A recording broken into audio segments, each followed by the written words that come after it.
যেমন আমার বাবা মদ খেতেন, আমি আগেও বলি, আমি যখন বার্মা থেকে দীক্ষা নিলাম 1982, আমার বাবা তখন মদ খায় না, তবে মাঝে মাঝে খায়, পুরোপুরি ছাড়েন নাই। তখন আমি ঠিক করলাম আমার মা বাবাকেও এই দীক্ষাতে আনতে হবে, তাহলে আমার বাবা মদ ছাড়তে বাধ্য, কারণ এই দীক্ষা নিলে মদ খাওয়া যাবে না। আমি বার্মা থেকে আমার এক গুরু ভাই, রেঙ্গুন থেকে একটা গুরু ভাই, ওনাকে নিমন্ত্রণ করে বান্দরবানে আনছিলাম আমার নিজ খরচে,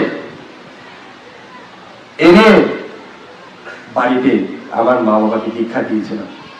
আপনি বলবেন আপনি দীক্ষা দিতে পারেন না? না, আমি দীক্ষা দিতে পারি না মা বাপকে, কারণ আমি গুরু যদি হয়, গুরুকে শিষ্য প্রণাম করতে হয়, আমার মা বাবা তো আমার শিষ্য হইয়া প্রণাম করতে পারবে না।